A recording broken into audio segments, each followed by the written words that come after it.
Let me take you back to the year 2021. Imagine you are a meta ML researcher and you are reading a paper about the latest ML modeling techniques, but you notice something strange. The paper's research was conducted on a GPU platform you have yet to lay your eyes on, much less use. And you wouldn't, for more than a year. As you can imagine, this would be incredibly frustrating, maybe even infuriating. As a result, people rightfully began raising questions about why we were so far behind. Should we instead source our ML hardware platforms from cloud providers, or maybe buy them from off-the-shelf hardware vendors? And this culminated in 2022 with infra teams having one last chance to figure out what went wrong and to fix it. Hi, my name is Richard Wareing. I'm a production engineer here at Meta, and my co-presenter today is Tyler Graf, a production systems engineer. Today, we're going to take you on a journey on how we went from that scene I just described to industry-leading time to production. So let's go back to where the story really begins, the 2010s. As you can see here, over the course of this decade, Meta created a huge array of hardware platforms, ranging from general compute to storage and even networking. But it's important to understand that Meta is fundamentally a product-centric company. Everything we do, including these hardware platforms, are in service of making the best products. WhatsApp, Instagram, and Facebook.com, which help fulfill our mission of connecting people. For this reason, Meta has traditionally been a strategic fast follower when it comes to hardware. We wait for hardware trends to play out, stabilize, and then we quickly move to bring the best ideas to production at a very fast pace, capturing the benefits of these trends while avoiding the costly mistakes. And this approach served us pretty well for two key reasons. First, the hardware platform life cycles were relatively long, with data center deployments ranging from 4 to 6 years. And the performance gains from hardware generation to hardware generation was fairly modest. And as such, delivering a hardware platform with 9 to 12 months of lag was generally immaterial. Second, most of the software stacks which utilize these platforms were relatively hardware agnostic. In many cases, successive generations of hardware was more of an accounting detail than something that was deeply factored into the design of these systems. So this strategy worked well until, as you heard in our intro, it didn't. Tyler's going to pick up our story from here and walk us through a major hardware inflection point that began to challenge and even break these assumptions. Tyler? Hey, thanks, Richard. So right now we take it for granted that GPUs and accelerators are the critical piece of machine learning infrastructure that they are today. But if we go back 10 years, it was far from that certain. Remember, CPUs offered tried and true programming paradigms, and the hardware systems that they were a part of were extremely simple and well known. And as Richard just showed, we had a ton of them. So we could really put all of our workloads on the same fleet. There were massive advantages here. And sure, GPUs did offer some massive performance wins, but they were costly. The hardware platforms were very complex that they were in. The programming paradigms were fundamentally different. And even if we wanted to take advantage of them, there were very few engineers who knew how to. So they weren't perfect. But we did start to experiment despite all of these things. In 2016, there was a little bubble that Richard showed. This little bubble showed our first GPU deployment in 2016. By 2020, we deployed our first cluster with the Rocky backend fabric. And within a year, in 2021, we deployed a cluster that was 36 times bigger. And by this time, we were bought in. We realized that GPUs and accelerators were actually really critical for our machine learning needs at the scale on which we needed to train.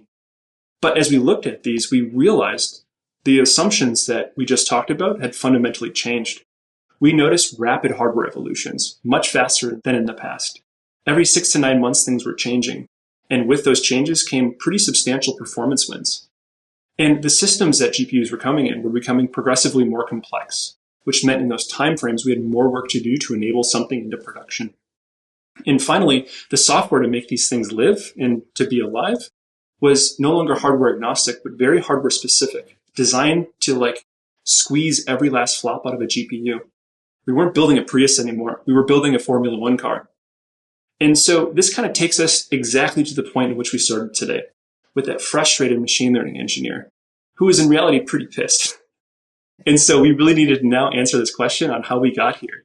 We need to look at our past and figure out how we can fix it moving forward, because remember, we have one last chance, right?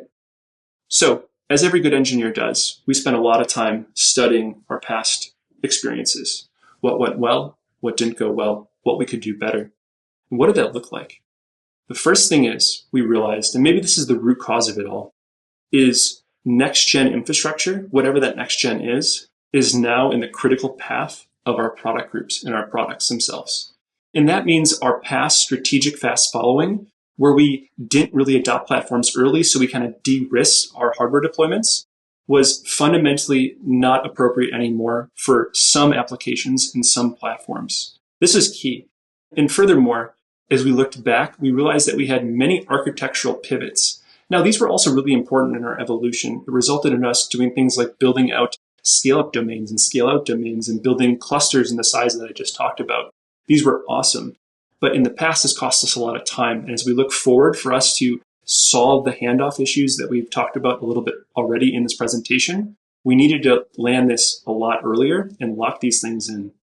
And speaking of like handoffs, we looked back and realized that we really needed to crisp up our handoff to our product groups. We needed to have very objective and clear criteria in which they were going to be successful and they were going to be able to adopt our new platform into their production workflows as soon as possible. And as we double-clicked on that a little bit more, we realized that we had further right-shifted a lot of core development work. And this probably was a factor of a lot of the pivots that we talked about and a lot of the testing work as well. And this resulted in us engaging very late with our product groups. These are problems that we really needed to solve. So again, these were the fundamental problems that kind of came out of our study. It's mostly important or more important how we fixed it. I'm going to pass it to Richard to talk about that. Richard. Thanks, Tyler. Some quick context before we continue our journey. For those who aren't familiar with the hardware development process, we use a process called New Product Introduction, or NPI, which has 4 major phases: engineering validation and test, design validation and test, production validation and test, and pilot.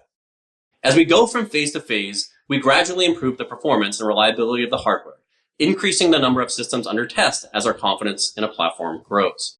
And you can describe the overall complexity of this process as having 3 dimensions. The first, scale, the total number of systems under test in the program. The second, system design. How complex is the platform that we're actually qualifying? Is it simply a board with CPU and some memory, or are there some additional components like GPUs and large numbers of network cards? And lastly, time to production. How fast are we trying to bring the system to production relative to the GA dates of the various hardware components? Keep these ideas in mind as we go on our journey. Okay, with that said, as I alluded to in the introduction, we had one last chance to prove ourselves. The Grand Teton NPI, also known as the H100 GPU program, was this last chance. This hardware platform was critical for us as it promised to deliver major performance and TCO wins, but required us to dramatically improve our TTP. And to do that, we had to figure out how to enable our entire software stack quicker than we had ever done before. This leads us to our first lesson. The first thing we had to fix was how teams viewed the NPIs themselves. Over time, there was drift in clarity of purpose and confusion over what it was we were actually qualifying during an NPI. Was it the hardware and firmware only? Hardware, firmware, and drivers? Like, how far up the stack should we go with our validation during an NPI? In previous NPIs, teams tended to bias the validation lower in the stack, validating, as you can see here, hardware, firmware, drivers, key libraries, and conducting low-level performance benchmarks. But software components higher in the stack were something of an afterthought. To fix this, we had to reset expectations here and make it clear that the Grand Teton NPI would need to include the entire software stack, job schedulers, data pre-processing libraries, ML frameworks, and indeed, our customers' models.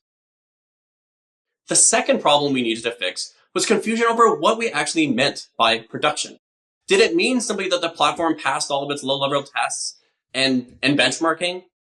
That the hardware would at least be schedulable by users? Or something else? And if you were to pull the Gantt charts of prior NPIs that Tyler talked about, you might see something like this. The PVT phase having a mix of work streams engaged in various validation activities, and the product group testing happening late, or in some cases, really right-shifted into the pilot phase. Too late for any pivots if a serious hardware problem were discovered. To fix this, again, we needed to reset expectations, this time around what the PVT phase was for. The way I explain this to teams and engineers is that what PVT means is literally written on the tin, and in its truest sense, production validation. Not benchmarking, not enabling a job scheduler, or debugging a telemetry collection script, The question this phase is meant to answer is, can product groups utilize the hardware for their production workloads, whatever that might be, albeit at a more limited scale?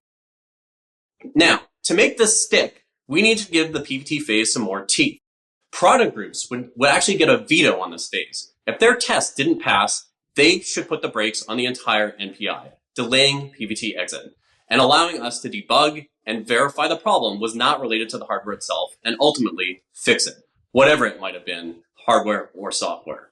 But with this great power came great responsibility as well.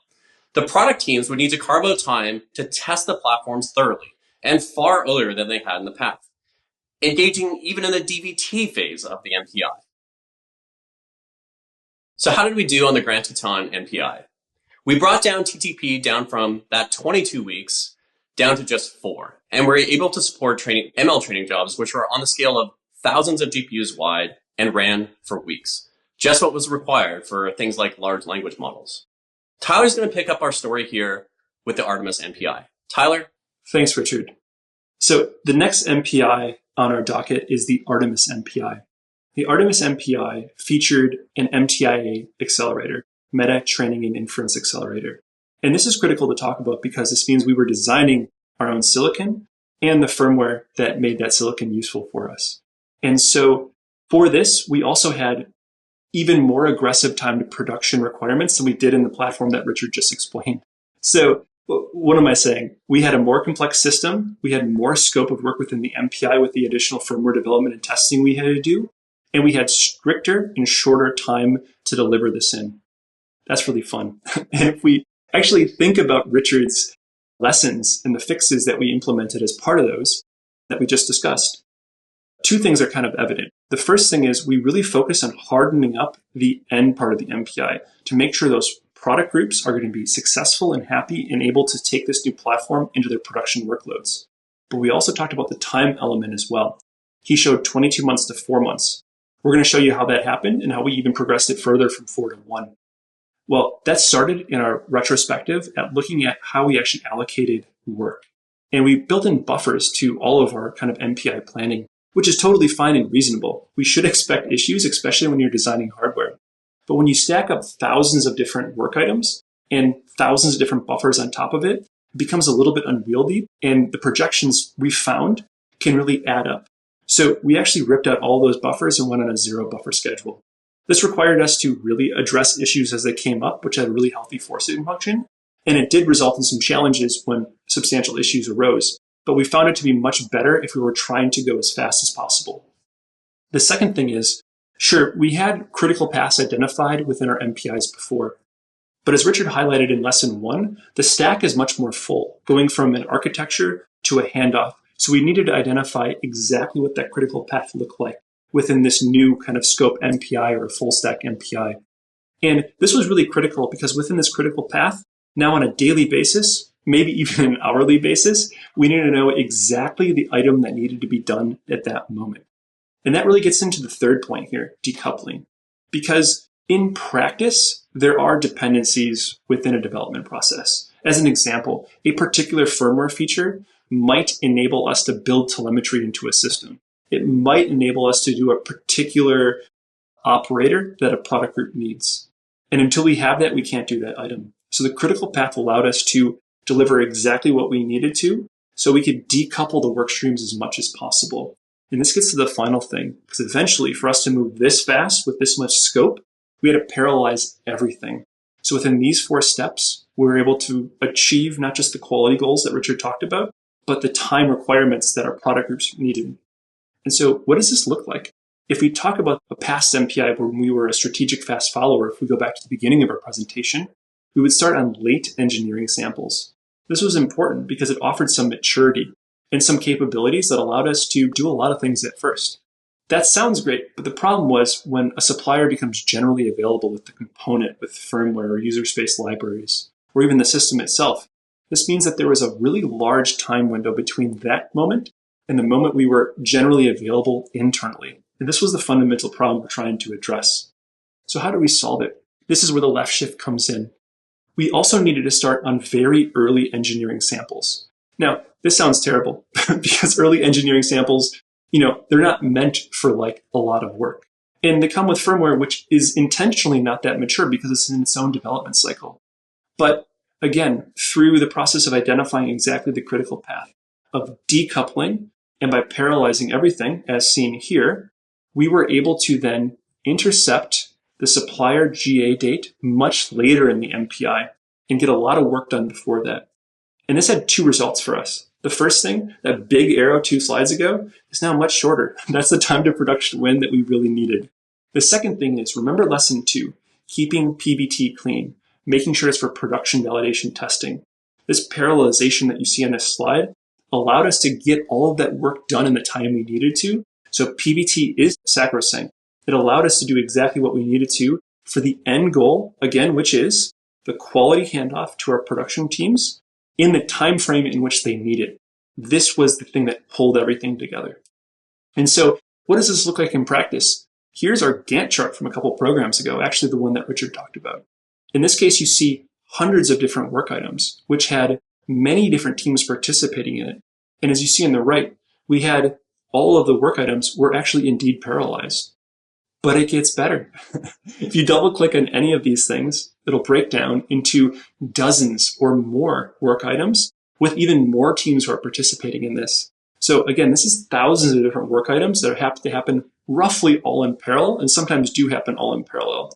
This meant that we had to have outstanding engineering and program leadership on these programs that could not only manage this and communicate effectively, but issues are going to arise. We needed to aggressively identify these issues, scope fixes, and prioritize them so we can deliver the programs in the time we needed to with the quality that we needed to. So again, let's actually go through an example because I think I really want to highlight what we did for PG enablement. In lesson 1, we highlighted the full stack. This full stack is what we needed to deliver. And so PG enablement to us is 4 things. It is PG enablement, enabling workloads. It is scaling those workloads to the scale that they need to be, which is its own fundamental thing and challenge. Tuning for the performance that we need for the performance wins that we bought the platform for or are developing the platform for, and improving reliability such that our production workloads can use this in their own production workflows. So we actually embarked on the Skunkworks program extraordinarily early on in both of these programs. This was important because it allowed us to cut red tape. And we cut red tape and empowered a bunch of really excellent engineering leads with very wide latitude to contribute across the stack that you see here, and deliver wins as early as possible. And this is really important. This kind of changes another paradigm for us, which is deliver small wins incrementally. And so we don't focus on these big, massive milestones that we're all working towards. Focus small, deliver small. But this is also really important because not only does enabling things on manufacturing samples, by the way, very early result in your ability to, as, let's say, features down the road come available, like a firmware feature that allows you to scale your workload a little bit more, or if you get more capacity, or you get a firmware feature that allows you to implement a new operator, or for that operator to go faster. It also offered us a lot of psychological wins. When teams are heads down dealing with dozens or hundreds of bugs in the middle of a development process, they're seeing the whole picture come together with end-to-end workloads running on this system. That psychological advantage for the team was really massive and really lifted everyone's spirits and allowed us to push through the kind of the challenges that we talked about today. And so with this, again, tying all these lessons together, we were able to further accelerate our time to production with a more complex NPI from 4 months down to 1 month. But I want to transition quickly away from time and quality. Those are super critical. But again, why are we doing the time component of this? And it's really shown here. Our product groups want to adopt these things, these new platforms. And an earlier time to production allows us to left shift our scaling curve, scaling in terms of the number of systems we're able to deploy to our data centers. And increasing this area under the curve is exactly how we're able to take advantage, or our product groups, I should say, are able to take advantage of this new platform and to get the wins that they needed to win. This is how we solve the frustration problem.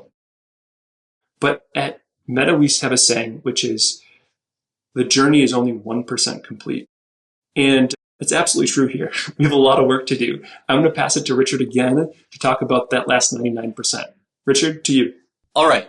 As Tyler said, our work isn't complete. Two of the biggest challenges we face are first, simply institutionalizing some of these learnings, such that it becomes muscle memory for teams and indeed our company, as it's simply not scalable for us to be involved in every in-flight NPI to ensure that the lessons are not forgotten. Second, in the two NPIs we discussed so far, system design and TTP have been the major challenges. However, as the average training job size increases, it's becoming more important to increase the number of systems under test to ensure that we can get enough reliability signal for these large jobs. But it gets even worse. The number of NPIs we're doing in parallel is also increasing. At any given time, we could be validating upwards of 3, 4, even 5 platforms at the same time.